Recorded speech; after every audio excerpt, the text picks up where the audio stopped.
Ah elah, bosen banget nih. Iya nih, bingung mau ngapain. Kapan dah mulai kuliahnya? Udah gak sabar tahu, pengen cepet-cepet masuk. Kamu bosen. Kamu bingung mau ngapain? Kamu gak sabar mau kuliah. Daripada gabut, mendingan dengerin aja Binfa, bincang-bincang VA. Bentar dulu. Pastiin ya, kalian pada follow IG MBVA UI 2020, subscribe YouTube HMVA UI, dan jangan lupa satu lagi nih, follow Spotify HM Vokasi Akuntansi UI 2020. Jangan lupa ya di follow. Halo teman-teman VA 2020, balik lagi nih sama kita di podcast Binfa episode 2. Masih sama gue, Lila. Halo teman-teman VA 2020, masih sama gue juga Dian. Jangan pernah bosan buat dengerin podcast Binfa ini ya, soalnya banyak bintang tamu yang keren-keren loh. Iya, bener banget tuh. Apalagi sama bintang tamu di episode kali ini yang spesial banget karena ada 2 nih. Biasanya kemarin-kemarin kita 1 kan, dan seterusnya gitu. Sekarang kita kedatangan 2 bintang tamu keren sekaligus. Nah bener banget tuh, 2 bintang tamu keren itu. Mereka ini sebagai ketua BEM Vokasi dan juga sebagai wakil ketua DPM Vokasi. Sekarang langsung kita panggil aja kali ya, Kak Akmal dan Kak Intan. Halo Kak Akmal dan Kak Intan, boleh langsung dong sapa teman-teman VA 2020, dilanjutkan dengan perkenalan diri ya. Silakan mungkin dari Kak Akmal dulu. Halo teman-teman VA Angkatan 2020. Gimana nih kabarnya nih? Lila gimana nih kabarnya juga? Baik. Cuman masih karantina aja nih di rumah ya, nggak di. Iya emang di rumah doang kan kayak udah bosen juga sih. Kak Akmal gimana Kak kabarnya? Sebelumnya tentunya bila teman-teman yang lagi dengerin podcast ini sebelumnya, artinya perbincangan kita nantinya bisa menjadi semakin hangat. Tapi jika kita belum saling mengenal, hal ini bukanlah alasan bagi kita untuk menutup diri. Justru terkadang keberuntungan dan jodoh datang dari orang yang sama sekali asing di awal, tapi menjadi dekat hingga akhir hayat. Dan semoga saja teman-teman yang mendengarkan podcast ini, kita akan menjadi lebih kenal satu sama lain. Seperti kata Tulus dalam lagunya, kita akan mampu saling menemukan alasan kenapa masing-masing dari diri kita berharga.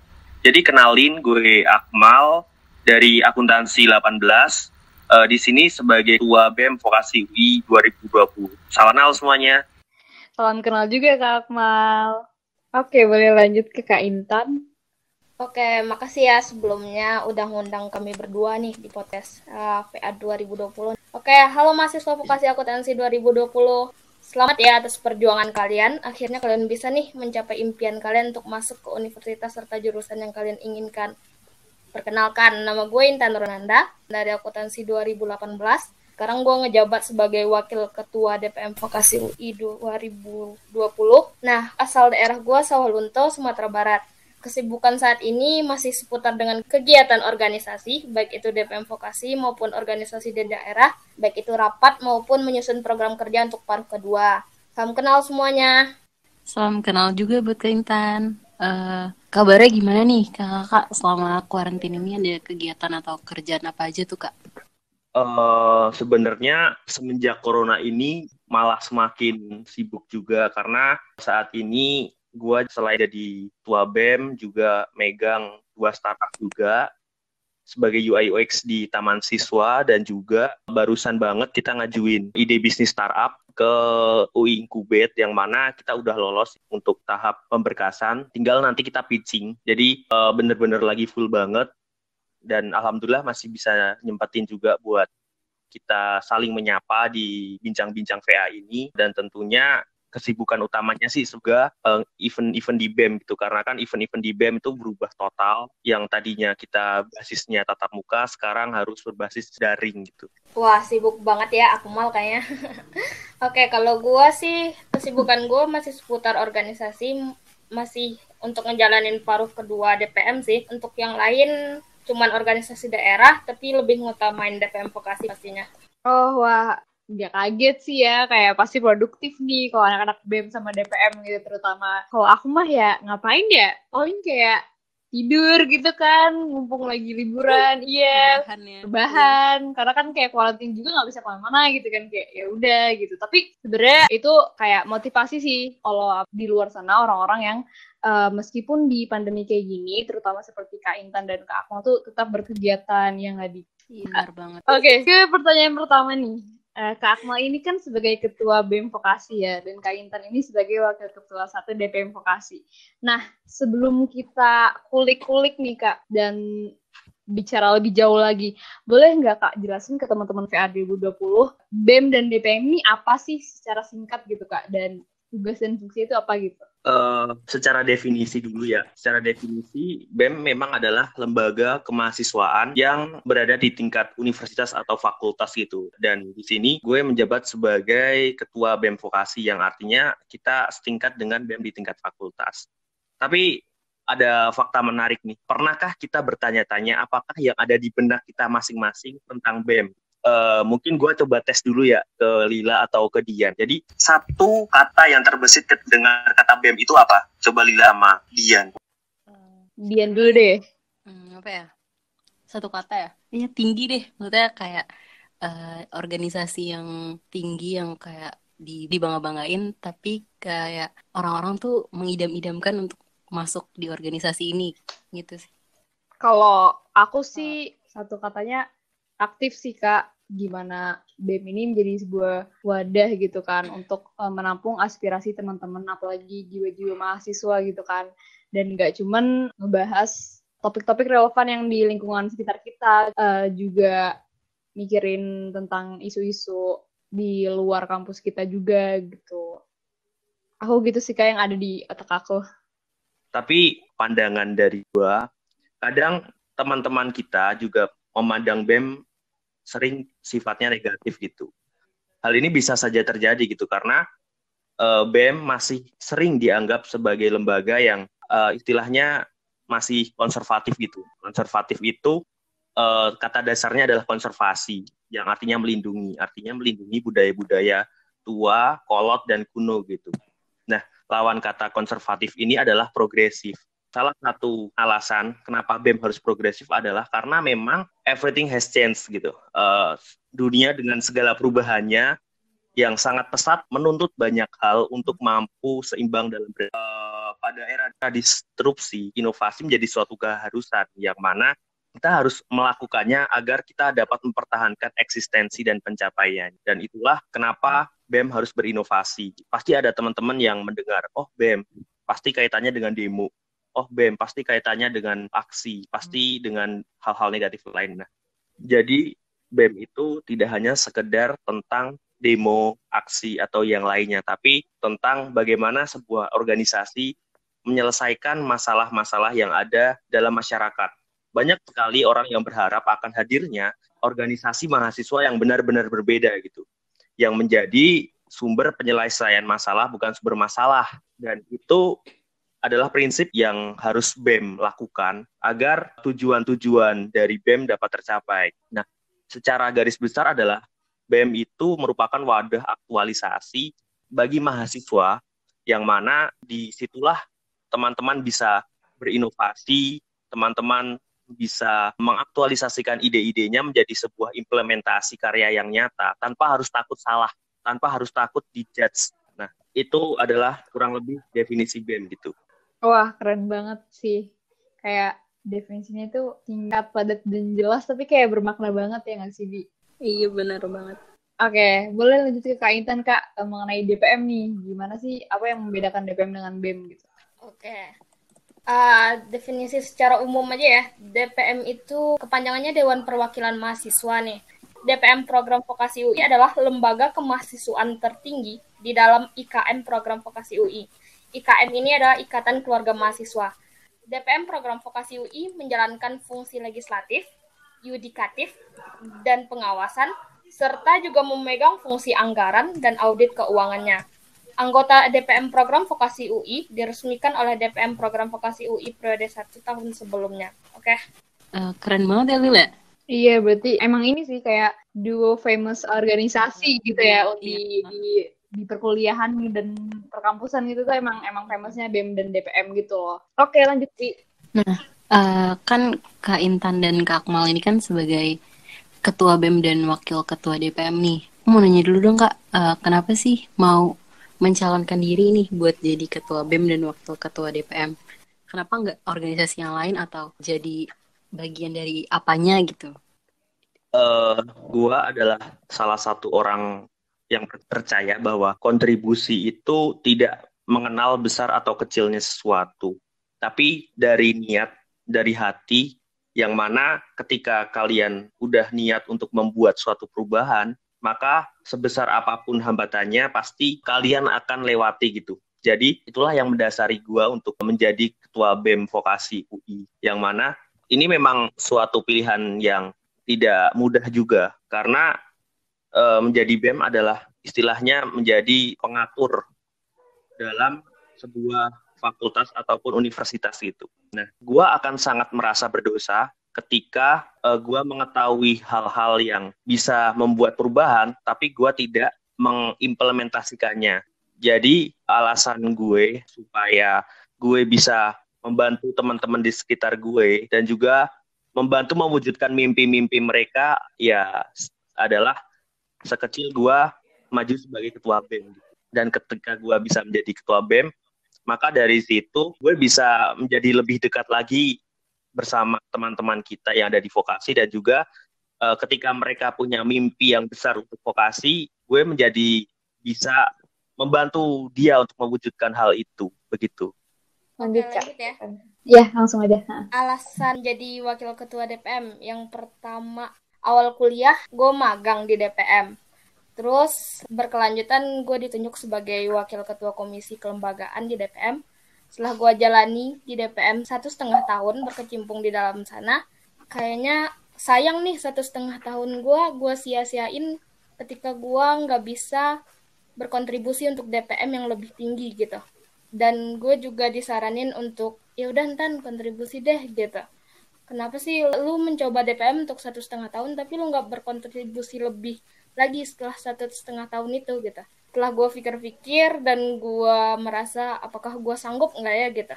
Gue tetapin untuk bisa menjadi perwakilan DPM Vokasi UI untuk akuntansi. Dimana kan BEM sama DPM untuk pemilihannya aja itu berbeda. Nah, dimana ketika gue mau jadi wakil ketua DPM, di sini gue menjadi perwakilan DPM Vokasi UI untuk akuntansi, agar suara dari mahasiswa akuntansi tersebut dan dari himpunan tersebut dapat gue salurkan di dalam DPM Vokasi UI. Karena itulah gue ingin menjadi wakil ketua DPM untuk suara akuntansi.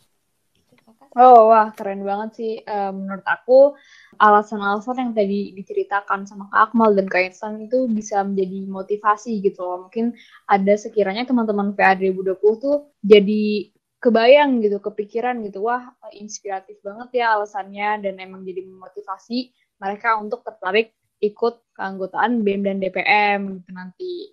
Nah, tapi nih Kak, sebelum teman-teman PA bisa dapat kesempatan untuk menjadi anggota gitu. Mungkin pada bertanya-tanya gitu.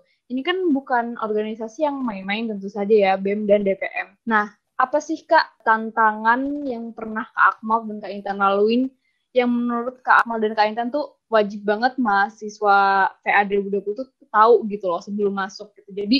Jadi nggak kaget lah atau bisa mempersiapkan sesuatu gitu untuk menghadapi tantangan-tantangan tersebut gitu Kak. Kalau dari gue mungkin tantangan yang mungkin relatable dengan situasi saat ini adalah bagaimana kita bisa beradaptasi gitu. Ya, kita tahu bahwasannya tahun ini adalah tahun pandemi gitu. Mulai dari Maret pada saat kita awal menjabat gitu. Di awal pandemi ini pilihannya ada dua, tetap berinovasi atau terdistrupsi. Nah, sebagai subjek yang ingin mempertahankan eksistensi dan pencapaiannya, tentu sudah banyak contoh kasus yang harus kita pelajari dalam hal ini gitu. Sebagaimana Kodak yang merupakan perusahaan korporasi kamera yang terdistrupsi oleh kemunculan kamera digital ataupun Nokia yang terdistrupsi oleh kemunculan smartphone. Mereka dulu adalah korporasi besar gitu. Tapi mereka tersingkirkan ketika mereka tidak bisa berinovasi. Begitu pula pada saat ini gitu. Kita memang dibatasi, semuanya dibatasi, kegiatan kemahasiswaan dibatasi, tapi bagaimana adalah cara kita untuk tetap mempertahankan eksistensi dan pencapaian kita agar seperti yang gue katakan tadi, bagaimana BEM bisa solving problems. Terus masalah yang juga gue hadapin selama ini adalah ketika pandemi ini kan merubah bagaimana sebuah BEM bergerak gitu. Nah, BEM kan dulunya adalah birokrasi based banget lah pokoknya. Berbasis birokrasi, kalau mau surat harus lewat ini bertahap kan sampai akhirnya sebuah program kerja dapat dilaksanakan. Sekarang menurut gue lebih startup based menurut gue, karena mau nggak mau kita harus benar-benar menyesuaikan pada kondisi zaman gitu. Dan fenomena-fenomena seperti ini memang harus diterapkan dalam BEM. Bagaimana kita menyusun objektif kita, bagaimana kita menyusun key result kita untuk langkah-langkah selanjutnya agar pencapaian kita dalam BEM vokasi ini bisa tetap terjaga sampai kepengurusan berikutnya, begitu. Oke, untuk gua sendiri kesulitannya sebagai wakil ketua DPM sama kayak Akmal, pandemi itu adalah kesulitan yang paling besar yang dirasakan. Tetapi kesulitan untuk mahasiswa 2020 sebelum memasuki organisasi adalah yang wajib mereka ketahui. Kesulitannya mungkin harus bisa menyeimbangkan waktu, baik itu untuk kuliah dan waktu untuk organisasi itu sendiri. Kita kan VA akuntansi nih, vokasi akuntansi. Atas nama akuntansi mungkin yang udah pada dengar akuntansi itu sulit atau apapun. Tapi sebenarnya tidak. Apabila kalian bisa menyeimbangkan waktu, baik itu untuk kuliah akun ataupun untuk berorganisasi sampai malam, itu kalian bisa menjalani kedua-duanya dengan balance, dengan baik. Nah, karena pendapat ataupun pemikiran orang lain itu berbeda-beda di dalam suatu organisasi, maka kalian harus tahu juga bagaimana memahami mereka agar kalian bisa mengayomi anggota organisasi kalian masing-masing. Itulah yang harus kalian ketahui sebagai mahasiswa 2020, mahasiswa VA khususnya, sebelum memasuki organisasi tersebut. Berarti susah juga ya, apalagi di masa pandemi kayak gini, kesulitannya makin nambah banyak gitu kan. Nah, dari kesulitan-kesulitan yang tadi udah diceritain nih sama Kak Akmal dan Kak Intan, pasti dong dari kesulitan itu ada benefit-benefitnya setelah menjabat sebagai ketua BEM dan wakil ketua DPM. Ada apa aja sih Kak, kayak benefit-benefit yang didapat? Sebenarnya kalau bicara soal benefit adalah rumusnya itu gini, apa yang kalian beri adalah apa yang kalian dapatkan. Apa yang kalian panen itu adalah apa yang kalian tanam gitu. Mungkin saat ini gue belum tahu apa yang akan gue panen suatu saat nanti gitu dari hasil kerja keras gue saat ini. Tapi yang pasti salah satu hal yang mungkin gue bersyukur ketika bisa menjadi ketua BEM adalah gue sangat terlatih banget untuk soft skill, terutama pada decision making, di mana pengambilan keputusan yang wise, yang bijak itu memang ada seninya gitu, ada hal-hal yang dipertimbangkannya pun banyak, dan itu sangat bermanfaat banget buat kehidupan kita setelah kita selesai menjabat gitu. Bagaimana kita decision making, bagaimana kita delegate sesuatu ke orang, lalu bagaimana kita public speaking di hadapan masyarakat banyak, dan hal-hal sekecil itu akan melatih jam terbang kita terhadap soft skill, dan nantinya itu akan bermanfaat banget buat kehidupan kita nanti. Dan juga sebenarnya salah satu hal yang gue pelajarin juga selama BEM adalah bagaimana kita memperdalam relasi gitu. Jadi ketika ada orang-orang ditanya alasan kalian apa sih masuk ke BEM, memperluas relasi gitu. Menurut gue itu adalah hal yang wajar gitu. Tapi salah satu hal yang gue pelajari selama ini adalah memperdalam relasi gitu. Karena relasi itu bukan tentang seberapa banyak orang mengenal kita, tapi seberapa dalam orang itu mau membantu kita ketika kita kesusahan gitu. Dan itu bisa kalian dapatkan di BEM juga gitu. Bagaimana kalian memperdalam relasi, bagaimana kita bisa saling mengerti antara satu sama lain, dan itu sebuah investasi masa depan, yakni suatu saat nanti pun kita pasti akan membutuhkan relasi-relasi kita saat bekerja, entah itu di sektor formal ataupun non-formal. Oke, benefit yang didapat setelah menjadi wakil ketua DPM. Menurut gue, suatu hal yang bagus sih menurut gue untuk gue jadi wakil ketua DPM. Yang pertama, gue melatih mental serta kepercayaan diri gue sebagai orang yang dari dulu itu adalah manusia yang kurang bersosialisasi banget di sekolah. Gue lebih mementingkan urusan pribadi daripada urusan orang lain. Dan gue juga lebih baik di rumah daripada rapat. Itulah gue yang dulu. Dan sekarang setelah menjadi wakil ketua DPM, gue merasa hal-hal yang gue lakukan selama gue sekolah SMP atau SMA dulu, itu ada hal-hal yang bodoh yang gue lakuin gitu. Karena gue mendapat benefit banget untuk bisa melatih mental serta kepercayaan diri gue. Yang kedua, gue juga dapat memecahkan masalah dengan bijak, baik itu masalah pribadi maupun masalah organisasi, dan harus secara bersama-sama dalam mengambil keputusan. Dan terakhir, yang seperti Akmal bilang tadi, juga dalam segi relasi. Di situ gue bisa kenal nih sama orang-orang. Seperti gue kenal Akmal, bukan hanya di kelas doang, walaupun kita sama-sama akuntansi 2018 nih. Gue juga kenal Akmal, bagaimana dia berorganisasi dan bagaimana dia menyampaikan pendapat dia di situ. Nah, gue juga bisa mengenal ketua himpunan, ketua BEM kayak Akmal, dan ketua BSO yang banyak dari mahasiswa sekarang yang kurang mengenal BSO tersebut gitu. Pasti BSO gitu. Nah, dari organisasi inilah kalian akan mengenal banyak lembaga-lembaga yang baru bagi kalian. Wah, berarti emang dibalik kesulitan maupun tantangan yang ada di BEM dan DPM yang kita tahu tuh nggak mudah gitu kan, apalagi menjabat sebagai ketua BEM dan juga wakil ketua 1 DPM gitu. Itu bener-bener banyak banget benefit ya teman-teman yang udah tadi kita dengerin gitu. Salah satunya sebagai investasi ya, sebuah bentuk investasi masa depan kita, sesuai nih sama tema MBV kita. Oke, pertanyaan selanjutnya nih Kak, ada nggak sih perbedaan yang benar-benar terasa dari Kak Akmal dan Kak Intan sebelum masuk ke dalam organisasi sampai sekarang udah menjadi pengurus intinya gitu, yaitu ketua BEM dan wakil ketua 1 DPM gitu. Sama deh seperti teman-teman VA 2020 saat ini nih, kan mungkin ada teman-teman yang belum pernah punya pengalaman organisasi gitu kan, sama seperti kakak waktu dulu juga mungkin seperti itu. Apa Kak bener-bener yang terasa banget perbedaannya sebelum dan setelah berorganisasi? Ya, menarik sih, karena sebenarnya kalau berorganisasi itu we can grow up so fast. Artinya kita bisa tumbuh secara cepat, entah itu tumbuh dewasa dan sebagainya. Dulu gue sebelum berorganisasi, katakanlah saat-saat SMA atau saat-saat SMP gitu, memang pola pikir yang terbentuk adalah pola pikir yang lebih ke serampangan gitu. Tidak ada alur berpikir dan lain sebagainya. Namun ketika gue mencoba untuk masuk ke organisasi, gue belajar banyak hal sih, yang mana memang itu memberikan banyak insight ke gue, dan akhirnya we can grow so fast. Kita dapat berkembang dengan cepat, kita dapat juga lebih cepat dewasa bagaimana kita menyikapi suatu permasalahan dan lain sebagainya gitu. Organisasi itu bukan hanya soal kita sekedar kumpul juga, tapi bagaimana kita juga tadi memecahkan masalah, dan hal-hal seperti itu sangat membantu kita untuk menyiapkan skill-skill untuk masa depan nanti gitu.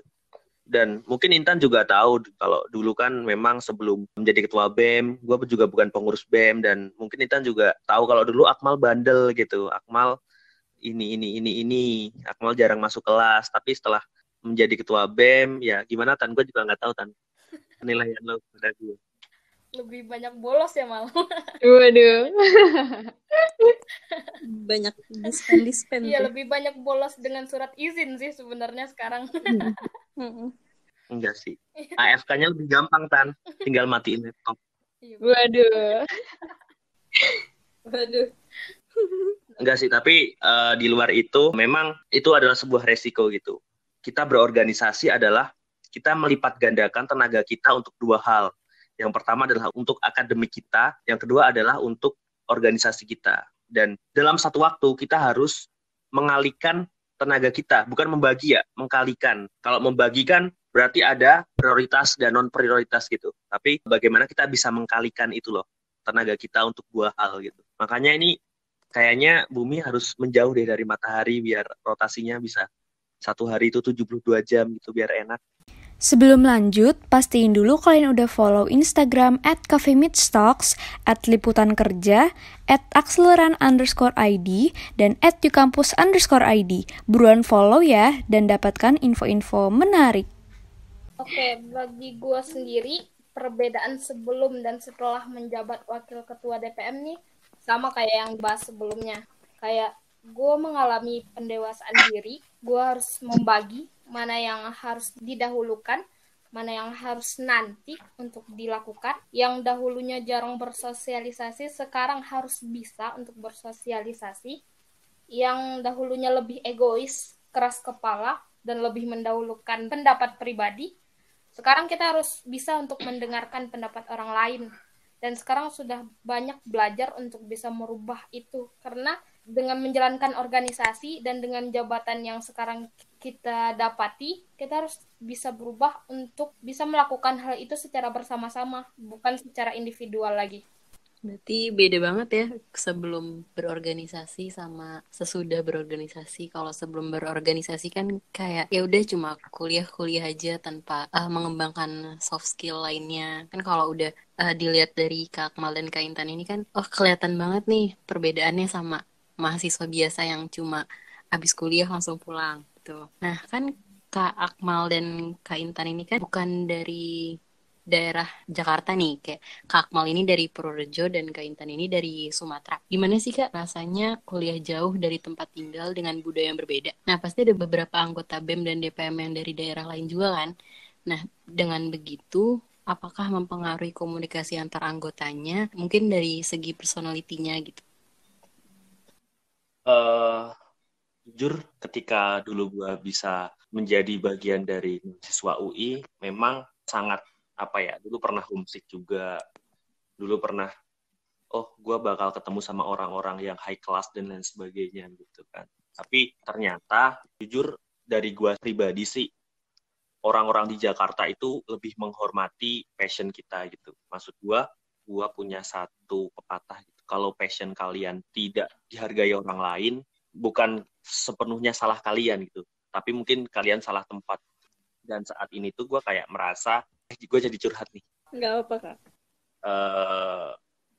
Memang gitu, kayak gue di Purworejo pun udah tidak menemukan apa yang harus gue gali lagi, sehingga mau nggak mau gue harus berproses di sini gitu, di Jakarta, ikut BEM dan lain sebagainya. Pernah dulu ketika semester 1, semester 2, kan memang itu lagi banyak-banyaknya rekrutmen organisasi gitu kan. Dulu ketika gue masih maba gitu, dulu tuh pikiran gue tuh cuman ini, gue cuma pengen memajukan basket vokasi. Dulu pernah punya pikiran itu, dan gue sepenuhnya akan istilahnya berdarah-darah lah agar basket vokasi itu bisa menang gitu. Tapi kenyataannya adalah gue nggak bisa masuk Olim, dan 2 tahun ini gue selalu gagal di seleksi Olim itu.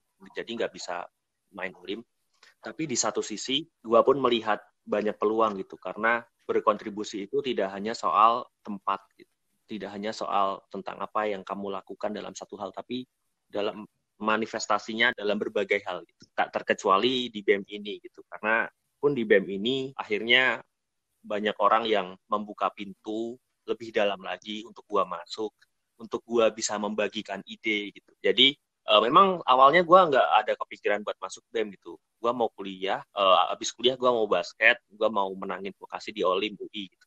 Tapi akhirnya ketika gue nggak bisa mencapai mimpi itu, gue akan mencapai mimpi yang lain gitu. Yang mana akhirnya gue mendarat di BEM vokasi UI ini. Ya itu sih, mahasiswa daerah itu kadang stigmanya pun juga kadang juga sering rasis gitu kan.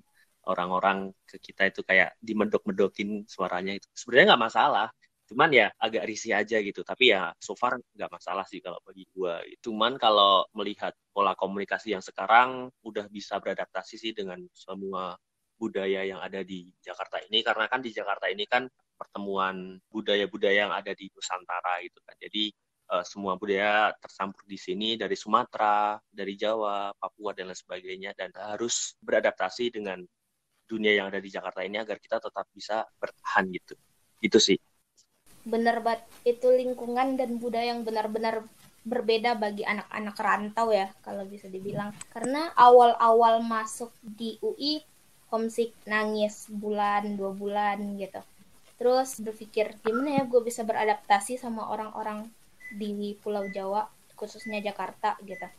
bisa nggak sih gue pakai bahasa mereka gitu, apakah teman-teman di sana baik nggak sih gitu, bisa nggak sih memahami gue yang kayak gini, yang dari rantau, dari daerah, yang nggak tahu apa-apa tentang daerah mereka sama sekali gitu. Ketika gue berpikir untuk sebulan 2 bulan, gue ya udah gue cuman kuliah pulang gitu. Tapi setelah berpikir, kapan sih enaknya pulang gitu, pulang main HP terus kerjain kerjaan yang sebenarnya cuma nonton YouTube dan lain-lain gitu. Tapi setelah berpikir, ketika gue ngelihat media sosial yang ada organisasi yang di vokasi, wah kayaknya enak nih gitu ngikutin magang doang, walaupun itu cuman magang ya gitu. Setelah ngikutin magang, gue coba untuk daftar dan lain-lain, karena gue merasakan awal dari perubahan diri gue sendiri gitu. Di situ gue bisa beradaptasi dengan lingkungan yang semisalnya ada orang-orang yang dari Jakarta gitu, budaya-budaya mereka masih gue pahami gitu. Gue akan belajar dari mereka gitu, bagaimana menempatkan diri di suatu lingkungan gitu, dan budaya yang belum pernah gue rasain. Nah, di sana bukan hanya berorganisasi yang kita dapat gitu. Kan setiap lembaga punya ruangan masing-masing. Nah, di sana kalian juga bisa nongkrong, kalian bisa tanya-tanya bagaimana lingkungan dan budaya mereka, bagaimana cara make gue lo gitu. Gue dulu nggak pernah sama sekali untuk bisa menggunakan kata-kata gue dan lo gitu. Dan setelah gue belajar dari organisasi, dari kakak tingkat yang tahun kemarin, gue belajar bagaimana mereka untuk bisa beradaptasi dan bisa selalu senang, baik itu menghadapi kuliah yang berat. Jadi tetap luar biasa untuk bisa melakukan organisasinya. Jadi ya udah, ikut aja organisasi yang kalian inginkan, dan di sana mungkin kalian akan dapat lingkungan dan budaya berbeda, tapi kalian akan dapat menempatkan diri di suatu lingkungan dan budaya berbeda itu, dan kalian dapat belajar dengan baik pasti. Wah, mungkin ini kali ya yang ditunggu-tunggu teman-teman VAD20 yang ada merantau gitu. Tapi mungkin belum bisa kesini dulu gitu ya di semester 1. Jadi suka dukanya itu banyak, tapi seiring berjalannya waktu juga pasti adalah motivasi dan keinginan untuk bisa adaptasi dengan lingkungan gitu kan. Karena untuk menjadi produktif itu membawa banyak beneficial loh gitu kan. Jadi lebih baik, dapat kesempatan untuk mengembangkan diri tentunya gitu, dan ketemu banyak orang. Sehingga itu memudahkan ya Kak, kayak jadi nggak gampang homesick gitu, jadi bisa komunikasi lebih lancar lagi sama teman-teman gitu kan. Nah, benar sekali tuh. Pertanyaan selanjutnya nih Kak, sebagai organisasi legislatif dan eksekutif nih Kak, mungkin teman-teman VAD20 pengen tahu dulu nih, seperti apa sih Kak lingkungan atau kebiasaan kerja dalam berorganisasi, kayak BEM dan DPM nih punya nggak sih suatu kebiasaan dalam bekerja gitu Kak, mencapai suatu tujuan gitu atau misi tersendiri bagi BEM dan DPM? Terus apa sih Kak yang membedakan dari organisasi-organisasi lainnya, khususnya BEM dan DPM di vokasi ini ya Kak? Oke, biar gak monoton, Intan dulu kali ya. Boleh. Kak Intan dulu. Lanjut aja Mal, seriusan. Gue gak nyambung punya lu doang Mal. Kayaknya Akmal punya banyak ide nih daripada gue. Enggak lah. Iyalah, lanjut Mal. Intan dulu kan. Mal duluan. Gue manusia. Iya, silakan. Boleh Kak, bebas. Kak Intan mau duluan mungkin. Yaudah, kebiasaan organisasi di DPM. Organisasi di DPM ini merupakan organisasi yang bisa kita bilang itu di balik layar ya daripada BEM. Karena BEM itu bisa kita lihat banyak proker, orang-orang sibuk nih gitu. Tapi kalau di DPM sebenarnya itu sibuk, tapi lebih di balik layarnya. Misalnya kayak kalian pernah mabim kan, Dian sama Lila pastilah. Nah, di sana kalian pasti mengenal PO dari mabim tersebut kan gitu. Nah, PO Mabim itu yang menyelenggarakan untuk pemilihan PO tersebut itu adalah DPM. Nah, ketika Mabim berjalan, itu baru nanti yang mengerjakan. Maaf Kak, motong Kak. PO tuh project officer gitu ya Kak, kayak Ya, ketua, bener-bener ketua acara gitulah istilahnya. Benar. Project officer sama VPO ya Kak, biasanya Vice Project Officer tuh wakilnya. Oke, lanjut. Maaf Kak, motong. Nah, ketika itu udah terpilih dan Mabim berlangsung, itu barulah progres dari BEM tersebut gitu, yang nanti akan diawasi oleh DPM gitu sebagai komisi pengawasan dari Mabim tersebut. Nah, kebiasaan-kebiasaan yang sering dilakukan DPM selama 1 tahun adalah yang pertama, mereka lebih mengutamakan rapat ya, maksudnya raplan gitu. Mereka setiap 1 bulan harus ada rapat per komisi ataupun per divisinya gitu. Dan yang kedua, mereka akan rapat secara bergabung, baik itu komisi dan divisi, di mana di dalam sana mereka akan menyampaikan apa aja yang udah mereka lakukan, apa aja yang udah terselesaikan, dan apa aja yang akan mereka hadapi ke depannya gitu. Nah, banyak sih hal-hal di DPM yang harus kalian lakukan, walaupun itu di balik layar gitu. Kayak pengambilan berkas kalian harus jaga di ruang DPM yang kemungkinan lebih dingin ya daripada ruang BEM, iya kan Mal? Terus yang kedua, kalian harus bisa beradaptasi dengan orang-orang yang misalnya, gue males sekarang untuk kerjain sesuatu, tapi kalian harus bangkit gitu. Kalian harus bersama-sama gitu, gotong royong dengan sesama anggota kalian. Lu gitu, kenapa sih lu kayak gitu gitu. Kenapa? Karena kalian harus bersama-sama bertanggung jawab. Itulah kebiasaan DPM gitu, yang tahun ini harus dijalankan ya dengan ketua dan gua yang menjalankan gitu. Ketika satu orang nggak hadir, maka itu adalah kesalahan setiap komisi atau bersama apabila mereka yang satu ini nggak hadir tanpa alasan gitu. Lebih mengutamakan kebersamaan sih, walaupun kerja di balik layar. Oke, kalau dari gua sih memang struktur BEM itu kan beda gitu kan dengan yang lain-lain. BEM itu kan memang ada departemen dan juga biro gitu kan. Nah, di sini kalau bicara soal budaya BEM itu kan memang multikultural gitu kan. Jadi ada banyak gitu, tergantung setiap departemennya gitu. Kita melihat orang-orang Depor gitu atau departemen olahraga itu sangat santai. Kita melihat orang-orang Kastrat itu kritis karena mereka kan kajian aksi strategis gitu kan. Kita melihat anak-anak departemen Adkesma, mereka sangat perhatian dan lain sebagainya. Nah, yang perlu digarisbawahi di sini adalah memang BEM ini kan harus setting goal by problems gitu. Maksudnya adalah membuat tujuan untuk menyelesaikan sebuah masalah. Budaya-budaya di sini memang yang kita terapkan adalah kita sangat melihat dulu nih SDM kita bagaimana, lalu ketika kita bisa setting goal itu lebih jauh, kita bisa take action gitu. Di sini BEM itu mulai untuk belajar tentang objektif dan key result. Itu objektif itu adalah apa yang akan kamu capai, dan key result itu bagaimana kamu akan mencapai itu gitu. Apa yang akan kamu capai dulu. Jadi ketika akan melaksanakan suatu proker, gue selalu mendampingi anak-anak gue buat apa nih objektifnya melaksanakan kegiatan ini gitu, apa-apa, lalu kita implementasikan key result-nya apa-apa agar tujuan-tujuan dari BEM itu bisa tercapai begitu. Oh, oke. Berarti, wah, kurang lebih gitu ya gambarannya kalau misalnya teman-teman nanti jadi anggota BEM dan DPM gitu. Keren sih. Jadi inget gak sih pembahasan kura-kura tuh sama Kak Dinda di kurang lebih gitu. Tapi seru sih. Maksudnya itu benar-benar melatih gitu loh. Karena meskipun kita sama teman sendiri gitu rapatnya atau sama cutting yang udah deket, tapi tetap melatih gimana cara kita tuh komunikasiin pendapat atau pemikiran kita dengan baik dan benar gitu. Oke, lanjut ya Kak. Kak Akmal dan Kak Intan ini kan menjabat sebagai pemimpin dan wakil pemimpin dalam sebuah organisasi gitu. Nah, aku nih pengen tahu nih Kak, pengen dengar dari perspektif seorang leader nih, dan tentunya wakil leader, gimana sih Kak cara menjadi pemimpin yang baik, baik dalam artian mendengarkan setiap anggotanya, kan pasti banyak gitu Kak anggotanya kan, tapi juga tetap tegas gitu akan pendirian, apalagi nanti dituntut untuk cepat making decision gitu.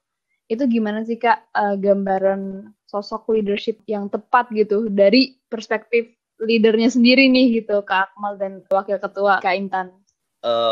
Sebenarnya adalah banyaklah kita tafsirkan pemimpin yang baik itu adalah yang capaiannya bagus, yang ini, yang ini. Tapi satu hal yang gue pegang terus ketika gue menjabat adalah bagaimana gue bisa menjadi rumah bagi setiap orang gitu. Dan orang pun datang ke gue secara jujur gitu.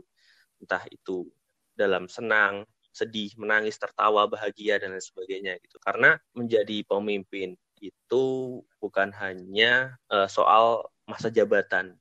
Karena masa jabatan itu akan tetap istilahnya fana lah. Yang kekal itu adalah pertemanan. Jadi kalau gue sih memposisikan diri gue untuk selalu bisa menjadi rumah bagi setiap orang, bagi setiap mahasiswa vokasi, agar mereka pun merasa nyaman gitu berada di rumah sendiri. Terlepas dari itu, pemimpin yang baik pun juga harus good leadership, terus harus bisa mencapai sesuatu yang telah mereka agendakan di awal, terus juga harus bisa mengayomi semua keresahan-keresahan dari mahasiswa vokasi, dan ya pemimpin yang baik tuh ditafsirkan tuh banyak sekali gitu. Oke, Lanjut. benar sih kata Akmal, pemimpin yang baik itu tafsirannya begitu banyak gitu. Tetapi menurut gua, kalau dari sisi gua sebagai wakil ketua DPM ya, gua berpikir untuk jadi pemimpin yang baik itu yang pertama bagaimana merangkul pastinya gitu. Karena nggak setiap pemimpin bisa dekat dengan anggota organisasi mereka gitu. Banyak pemimpin yang lebih menjorok ke atas daripada ke bawah gitu kalau gue berpikir. Tetapi dari prinsip gue sendiri, gue harus merangkul mereka semua terlebih dahulu sebelum gue harus melaju ke atas. Kenapa? Ketika gue melaju ke atas gue sendirian tanpa ada yang bisa gue bawa di bawahnya, maka gue akan kekurangan suatu motivasi. Gue harus merangkul mereka dulu, gue harus mengetahui bagaimana individual mereka sendiri, karena gue orangnya seperti itu. Gue hari pertama gue ketemu orang, gue akan diam terlebih dahulu gitu. Gue akan mengamati orang ini, apakah orang ini bisa gue ajak atau enggak gitu. Walaupun nggak bisa gue ajak, gue akan tetap berkomunikasi. Nah, di awal-awal gue harus melakukan hal tersebut karena itu yang biasa gue lakuin. Yang kedua, bijaksana. Dimana gue harus bijaksana dalam memilih agar mereka tidak kecewa gitu. Maksudnya bijaksana dalam segi gue harus mengambil keputusan apakah ini baik atau buruk, apakah ini akan berdampak ke semua orang atau hanya salah satu pihak doang, apakah keputusan gue akan berdampak kepada mereka yang ketika mereka tidak suka gitu. Maka gue harus selalu bijaksana. Dan yang terakhir, gue harus toleransi. Kenapa? Karena setiap orang memiliki pendapat berbeda-beda pastinya. Pendapat orang yang satu A dan yang satu B. Bagaimana kita harus menyatukan A dan B ini untuk bisa berpendapat secara bersama-sama agar mereka sepakat dengan pendapat yang bisa kita gabungkan tersebut. Karena itulah manusia, sama-sama kepala hitam tetapi pemikiran berbeda pastinya gitu. Nah, karena itu kita harus bisa berdiri atau bisa membagi dengan bijak dari segala sisi.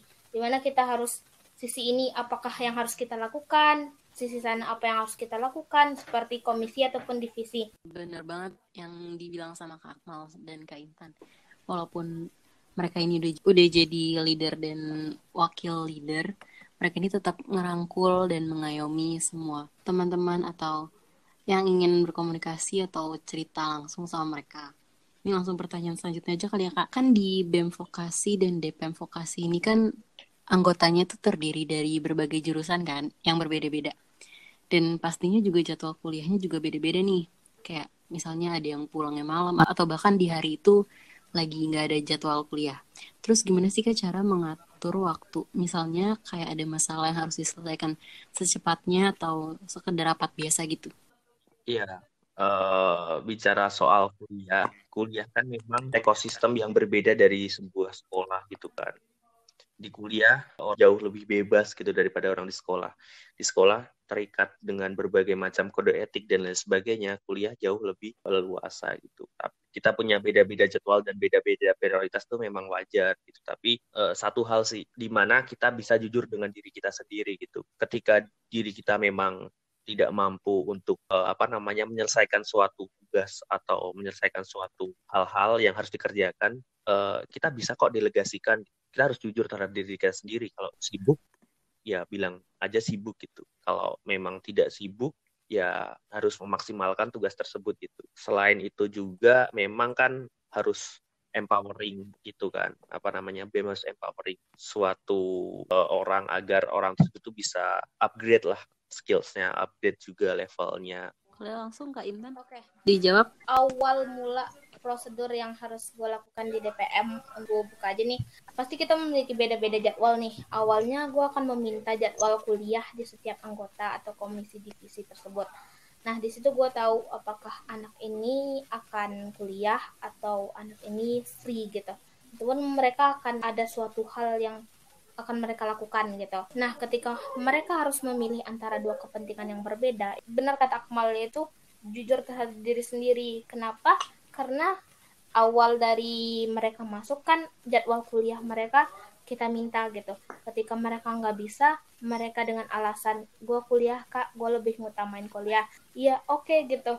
Sama gue akan memprioritaskan kuliah daripada organisasi, karena mereka awal tujuan masuk ke universitas ini pasti orang tuanya ingin mereka lebih bagus di akademis gitu. Gak apa-apa setelah kuliah, walaupun kalian punya waktu 10 atau 15 menit sebelum rapat ditutup, gak apa-apa kalian masuk, asalkan kalian tahu kesimpulan dari rapat tersebut. Itu ya cara gue untuk menyelesaikan masalah mereka, apakah mereka akan memilih kuliah ataupun organisasi gitu. Yang kedua, mereka terbuka gitu. Asalkan di setiap divisi atau komisi pasti memiliki jadwal berbeda, dan pasti salah satu dari mereka pasti akan berkumpul gitu. Pasti akan mengikuti rapat walaupun satu. Dan gue pasti akan mengabarkan kepada ketua atau wakil ketuanya, tolong yang ikut bikin notulensi dan sebarkan kepada mereka yang nggak ikut gitu. Kalau menurut gue gitu ya cara mengatur waktu atas masalah mereka gitu. Nah, kalau itu kan cara mengatur waktu untuk anggota-anggotanya. Nah, kalau buat ngatur waktu buat diri kakak sendiri nih, gimana sih kak? Buat organisasi, buat kuliah, buat teman, bahkan buat keluarga sendiri tuh kayak gimana tuh ngatur waktu? Oke. Dari pagi akan ditelepon ataupun gue yang nelfon orang tua gue sendiri. Nah, di situ gue pasti akan bilang kalau inten kuliah sampai jam segini gitu. Inten akan organisasi misalnya sampai jam 10, 11 atau jam 12 gitu. Nah, baru inten pulang. Ketika itu terjadi, berarti fix keluarga udah gue kabarin dari pagi gitu.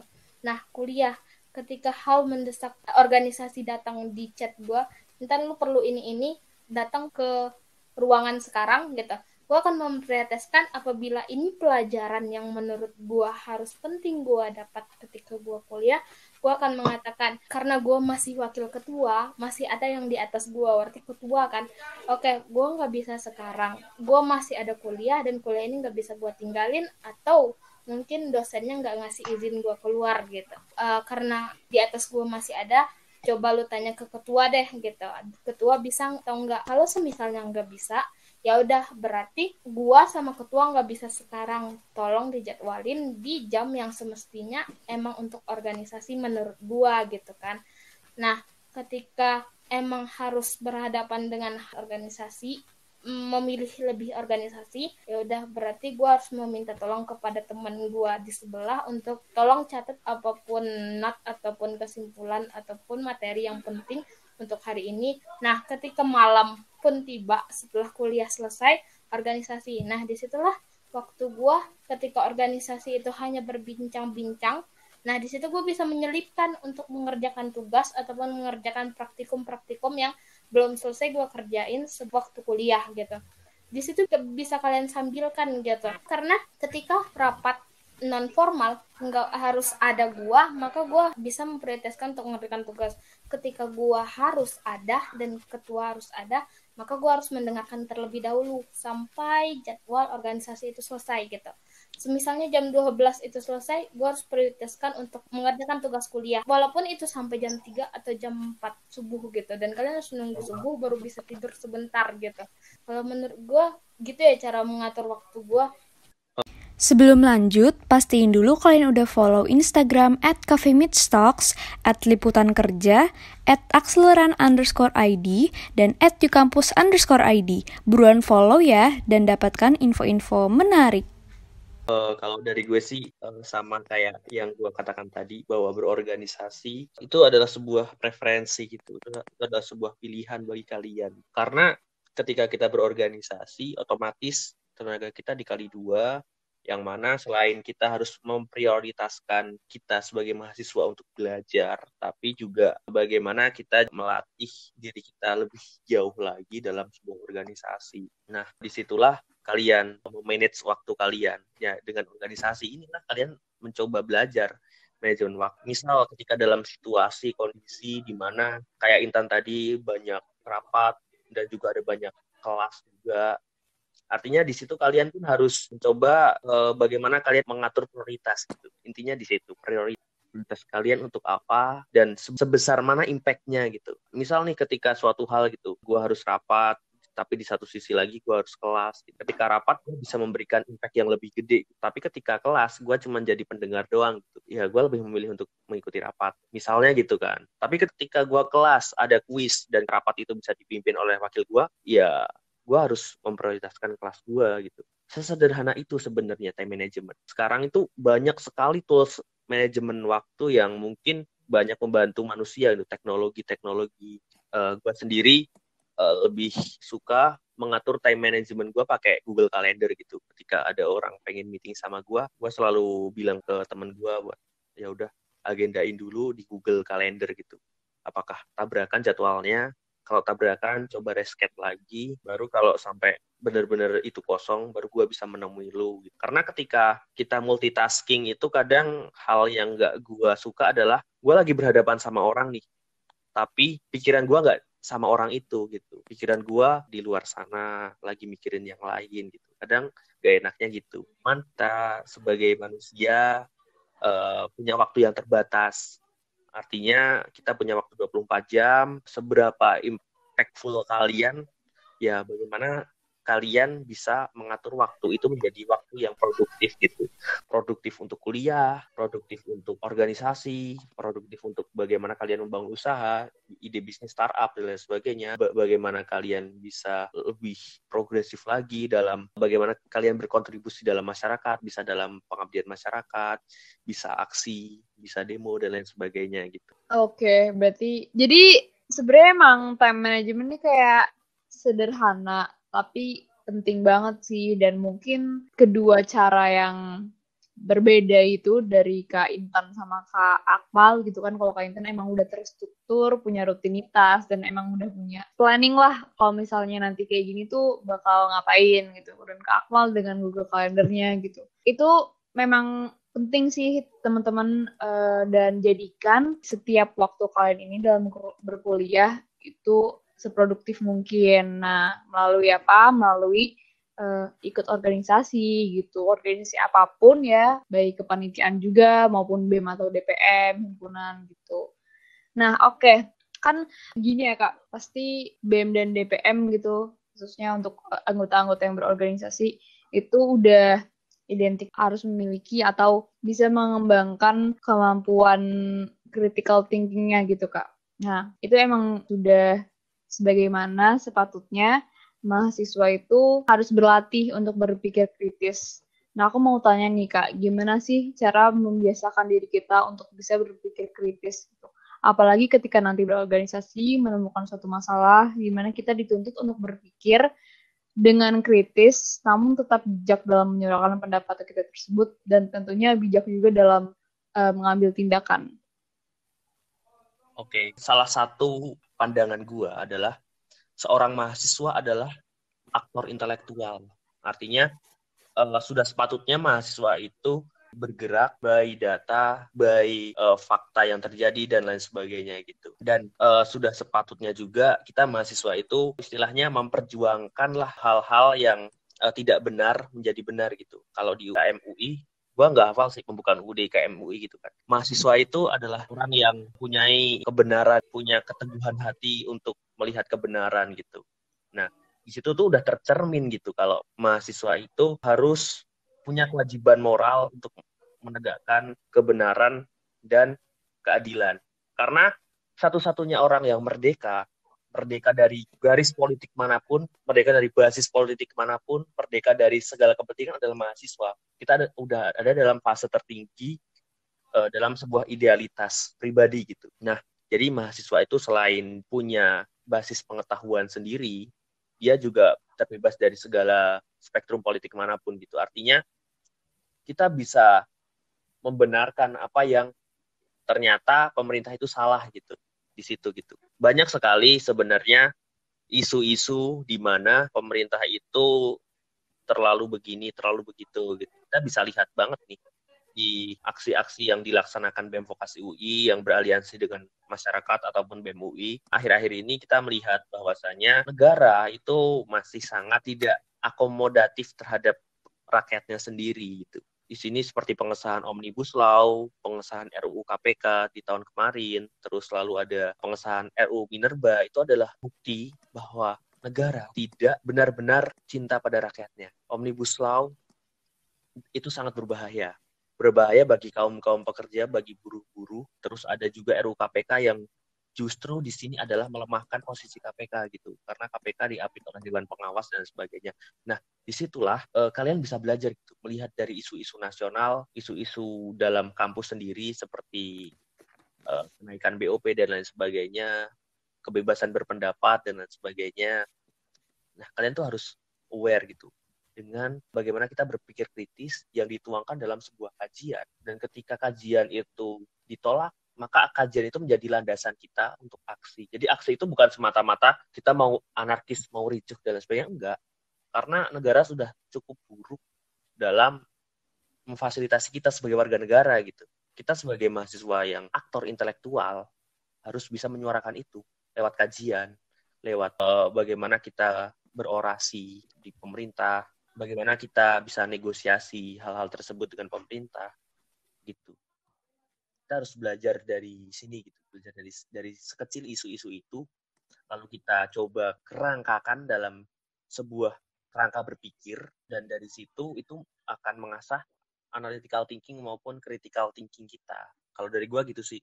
Oke, kalau menurut gua apa kata-kata Akmal itu benar banget sih gitu.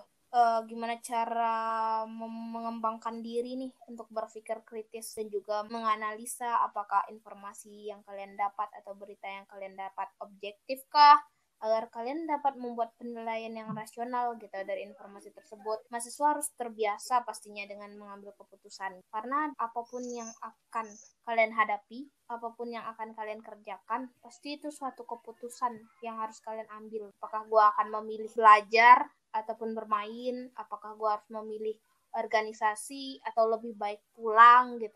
Itu akan lebih banyak yang harus kalian lakukan. Salah satu caranya ya benar kata Akmal, lebih banyak membaca, bukan hanya sekedar buku, novel ataupun komik, tapi kalian harus banyak membaca kayak hal-hal yang menyangkut kepentingan bersama, kayak kenaikan isu BOP, benar sekali kata Akmal tadi, seperti berita ataupun apapun yang menyangkut kepentingan kalian atau kepentingan bersama gitu di dekat diri kalian sendiri. Di sana pasti kalian akan berpikir kritis gitu. Kalian pasti akan membaca itu, berpikir gitu, apa ya yang harus gua lakukan. Kalian harus mencoba untuk mengambil keputusan gitu, ataupun berpendapat bijak untuk hal itu. Pasti kalian akan berpikir gitu, lebih banyak membaca ataupun lebih banyak menonton hal-hal yang bersifat untuk kepentingan sama sih gitu. Nah, benar banget nih. Kita tuh sebagai mahasiswa udah sepatutnya untuk berpikir kritis sebelum mengambil keputusan, kan? Dan dari masalah-masalah yang ada nih, Kak, gimana sih, Kak, cara memecahkan masalah yang baik dengan ada banyaknya kepala dalam sebuah organisasi itu? Kan dari BEM dan DPM ini anggotanya bisa dibilang nggak sedikit, kan? Apalagi kan pasti setiap kepala itu punya pendapat yang berbeda-beda. Gimana tuh Kak buat menyatukan banyaknya pendapat itu menjadi satu pendapat yang semua anggota itu bisa setuju dengan hasil pendapat itu?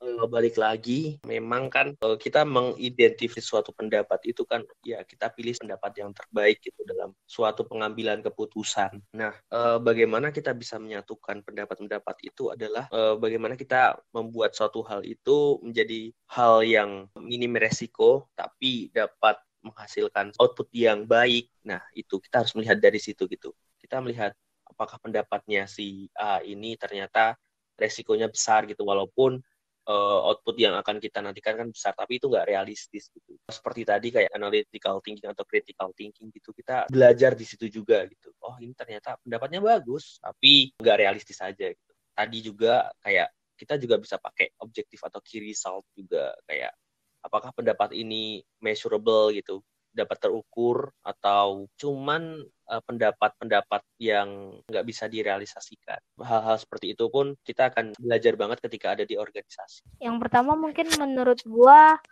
mengumpulkan mereka ya gitu. Pasti mereka memiliki pendapat berbeda. Nah, benar kata Akmal tadi, yaitu apa yang seharusnya kita prioritaskan dari pendapat mereka gitu. Apakah pendapat mereka lebih menjerumus ke tujuan kita mengadakan rapat ini ataukah tidak gitu. Jadi kita mengambil satu keputusan atau pendapat mereka yang lebih baik Lalu kita berikan alasan-alasan yang dapat dicerna atau diterima oleh mereka yang memiliki pendapat berbeda. Kita beri alasan yang bisa mereka terima dengan baik gitu. Menyelesaikan masalah dalam hal pendapat yang banyak atau yang berbeda itu bisa menjadikan solusi gitu. Yaitu dengan cara mengambil inti atau mengambil pendapat yang lebih menjerumus ke tujuan dan kita beri asumsi ataupun alasan yang lebih baik lagi yang mudah dimengerti oleh orang lain gitu. Oke, kalau gitu. Ketika organisasi BEM dan DPM nih Kak melakukan suatu tugas gitu untuk mencapai tujuan. Nah, ukuran keberhasilannya itu gimana sih Kak? Apakah akan selalu ada evaluasi yang dilakukan bersama? Dan seberapa penting juga evaluasi terhadap diri sendiri atas apa yang telah kita lakukan atau kerjakan gitu Kak? Silahkan Intan dulu. Aku mal dulu dah. Ayolah mal, masa gue mulu mal, lu dulu mal. Oke. Jadi bicara soal parameter keberhasilan, sebenarnya udah dipersiapkan gitu dari visi atau misi gitu. Visi adalah apa yang akan kita tuju kan, sedangkan misi adalah bagaimana misi bisa kita implementasikan jadi sebuah kegiatan-kegiatan, menjadi sebuah penyelesaian gitu. Nah, cara ngukur parameter keberhasilan itu ya ada di situ gitu. Ada visi, misi, visinya tercapai enggak, misinya tercapai enggak. Artinya kan kita menerjemahkan suatu visi menjadi misi gitu kan. Dan misi itu diterjemahkan lagi menjadi sebuah program kerja. Setiap program kerja itu ada parameter masing-masing gitu. Karena kan parameter itu berbeda-beda kan. At least ketika hal sekecil proker kita berjalan dengan baik dan parameter kita bisa tercapai, maka sedikit demi sedikit misi kita juga akan tercapai. Misi satu tercapai gitu. Misi kan ada banyak lah istilahnya, lebih dari satu. Nah, ketika misi-misi itu pun juga sedemikian tercapai, artinya visi kita pun juga tercapai gitu. Visi kita tercapai dan ada parameternya sendiri, tercapai berapa persen. Nah, bicara soal visi adalah bicara soal pencapaian juga kan, output apa yang bisa dihasilkan dari sebuah organisasi tersebut. Maka dari itu memang menjadi suatu kewajiban sih bagi sebuah organisasi, baik itu BEM maupun organisasi lainnya. Karena ketika organisasi tidak ada pencapaian, ya buat apa ada organisasi? Ketika sebuah organisasi tidak bisa menyelesaikan masalah, malah justru terdisrupsi, buat apa ada organisasi? Gitu. Lanjutan. Oke, sama kayak Akmal, benar itu tergantung visi misi dari setiap kepemimpinan atau pemimpin yang membawakan organisasi tersebut. Tetapi kalau menurut gua itu lebih ke proker benar program kerja dari masing-masing komisi atau divisi yang mereka bawahi. Apakah mereka melakukan hal itu secara benar ataupun mereka bisa melakukan itu dengan hal-hal yang mungkin lebih dari ekspektasi dari ketuanya. Nah, itu adalah parameter keberhasilan menurut gua gitu. Ketika acara itu akan dilakukan, pastinya ketua komisi atau ketua divisi pasti akan melakukan suatu rapat dan meminta apa saja yang telah mereka lakukan, apa yang telah mereka siapkan, dan apakah mereka siap untuk kondisi-kondisi yang tidak terduga pastinya akan terjadi gitu. Nah, ketika mereka melakukan suatu proker dan proker itu terselesaikan, walaupun itu baik ataupun tidak baik atau melebihi ekspektasi, itu kan merupakan parameter keberhasilan mereka gitu. Jadi kalau menurut gua untuk parameter keberhasilan, gua menjelaskannya seperti visi misi benar, tetapi gua akan lebih menanyakan kepada si divisi atau komisi tersebut apakah mereka siap atau mereka memiliki kendala terlebih dahulu. Ketika mereka, gue punya kendala gitu, gue nggak bisa mencapai parameter keberhasilan yang dahulu gue tetapkan sebelum proker gue laksanain gitu. Sehingga parameter keberhasilan gue hanya bisa melaksanakannya bukan 100% gitu, tetapi hanya 80% ataupun hanya setengah. Karena dengan kondisi yang berbeda atau kondisi-kondisi yang tidak terduga akan terjadi. Tetapi balik lagi parameter keberhasilan pastinya akan harus ada bagi organisasi karena parameter keberhasilan itulah yang akan mencerminkan organisasi itu baik dalam melaksanakan tugasnya ataupun kurang dalam melaksanakan proker-proker yang mereka jalani gitu.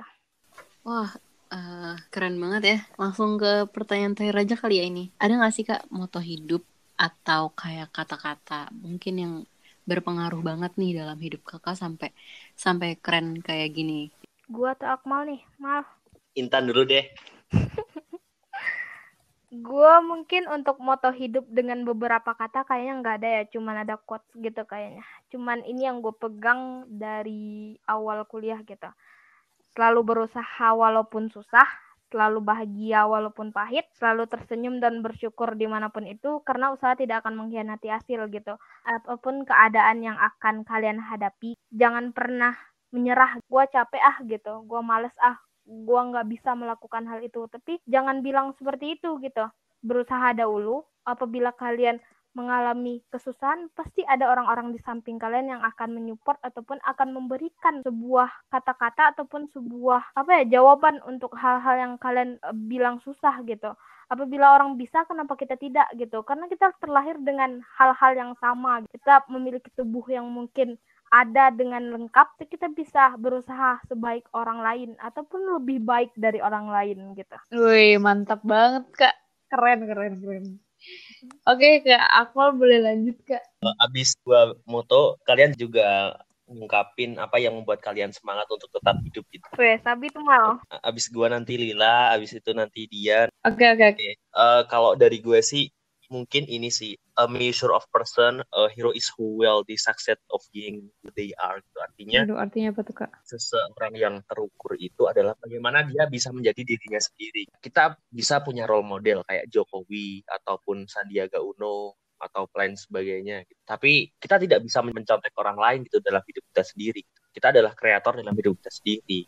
Lalu gue punya satu ungkapan juga kenapa gue masih mau untuk melanjutkan hidup adalah peradaban tak akan pernah mati. Apapun masalah lo, bahkan ketika lo diterpa masalah, lo bahkan tidak bisa tidur nyenyak, ketika lo tidak bisa menikmati hidup lo, peradaban tak akan pernah mati. Kehidupan masih tetap berlanjut. Maka dari itu udah menjadi kewajiban diri kita untuk selalu hidup bermanfaat bagi orang lain. Karena peradaban tak akan pernah mati. Oke. Keren banget sih emang. Lila, lanjut Lila. Oke, kalau aku tuh sebenarnya kayak nggak tahu kayak ngerasa kadang tuh nggak cocok gitu loh buat mengeluarkan moto hidup gitu.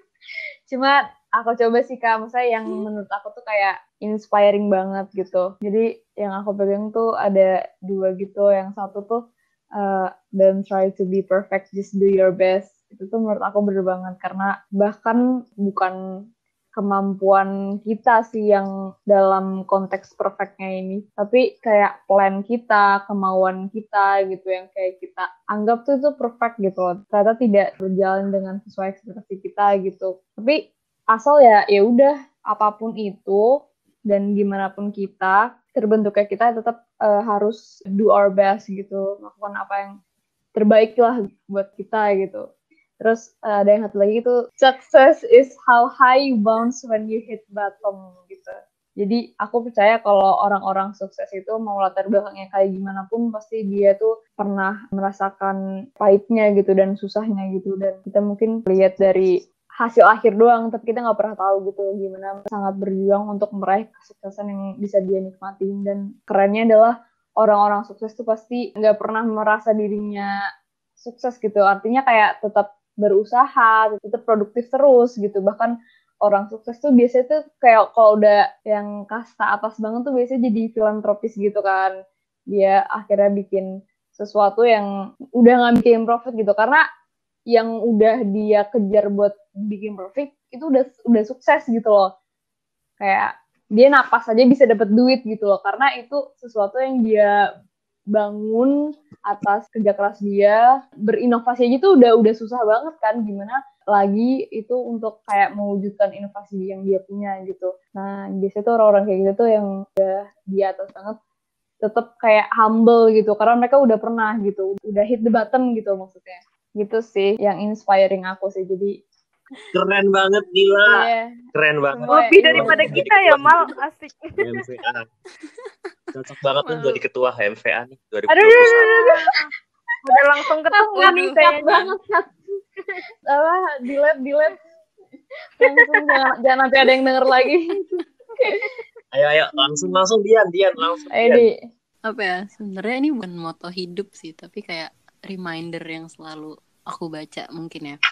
Remindernya tuh kayak, you are not a tree if you don't like where you are, move. Jadi kayak misalnya kalau udah ada di suatu titik dan kita nggak nyaman di titik itu, ya udah pindah, jangan terus-terusan di situ. Walaupun anggapan orang kita di situ itu baik atau lebih baik dari kita di mana, atau kita di kemauan kitanya, itu jadi kayak ya udah lakuin sesuai kemauan, kenyamanan dan keharusan lo gitu. Jadi kayak jangan ikutin kata orang, jangan terpengaruh sama apa yang dibilang sama orang gitu aja sih. Keren Udah banget. pendek. Gila, keren banget. Tahun depan nih jadi kepala departemen sosmas ini. Asik. Oi, Udah dapat jabatan aja nih. kok dapat mandat duluan nih. Iya bener. Gila, keren. Nah, boleh dong Kak nih kasih pesan-pesan atau sedikit tips buat teman-teman PAD 20 yang baru masuk nih, karena menurut aku pasti sih kan mahasiswa tuh udah beda kan sama siswa SMA yang biasa gitu. Kayak di sini kita benar-benar dituntut untuk jadi independen, cari pengalaman sendiri gitu, apalagi melalui organisasi, dan benar-benar banyak banget kan kita tuh organisasi, dan ditambah lagi ada kepanitiaan. Pasti mereka akan gitu Kak mencoba belajar melalui organisasi atau kepanitiaan ini. Kira-kira Kak Akmal sebagai Ketua BEM Vokasi dan Kak Intan sebagai Wakil Ketua DPM Vokasi mau ngasih pesan apa nih yang benar-benar esensial gitu, penting banget buat mahasiswa PA 2020 ketahui gitu. Menjadi mahasiswa adalah anugerah, adalah privilege juga dari Tuhan, karena kita di situ diamanahkan oleh Tuhan untuk bisa menambah pengetahuan. Jadi terlepas dari background gue sebagai BEM, masih banyak banget tempat-tempat yang bisa membuat anak-anak vokasi UI, terutama akuntansi juga, untuk tumbuh menjadi manusia yang bermanfaat gak cuma bagi UI, tapi juga bagi Indonesia juga. Banyak banget tempatnya. Kalian bisa berproses di BEM, DPM, HM juga bisa, HMPA terus. Kalian juga bisa berproses juga di startup, bisa di BEM UI, di luar manapun bisa. Asalkan teman-teman punya mission yang jelas, buat apa teman-teman hidup, maka pasti kalian punya hati yang tergerak gitu. Oke, mantap. Lanjut ke Intan, sikat Kak. Oke, untuk mahasiswa vokasi akuntansi 2020, jangan takut ataupun ragu untuk menjadi mahasiswa yang aktif serta prestatif. Lalui hari-harimu sebagai mahasiswa, jangan hanya untuk belajar, tetapi juga untuk mengembangkan diri kalian juga di kampus ini. Banyak cara yang dapat kalian lakukan untuk mengembangkan diri kalian, baik itu ikut organisasi, UKM yang ada di vokasi ataupun di UI, karena di sanalah kalian dapat merasakan bahagianya menjadi mahasiswa yang bukan hanya berprestasi di akademik, tetapi juga aktif di lingkungan mahasiswa yang semestinya. Wah, keren banget, dan semoga itu memotivasi teman-teman PA 2020 ya, jadi makin gak sabar buat daftar nih kan. Iya, Nanti pasti bakal ada rekrutmen internship ya buat DPM sama BEM. Ya kan Kak? Ada pastinya itu. Nah, pastinya ada tuh. Boleh tuh teman-teman nanti jangan lupa cek di IG BEM Vokasi dan IG DPM ya, Kak. Nah, benar. Nah, gak kerasa nih kan, pertanyaannya udah habis. Terima kasih buat Kak Amal dan Kak Intan yang udah menyempatkan waktunya untuk berbagi cerita di sini. Dan juga makasih buat teman-teman VA 2020 yang udah mau dengerin podcast. Jangan lupa buat dengerin episode selanjutnya ya. Gue Lila. Dan gue Dian. Sampai jumpa di episode Bye.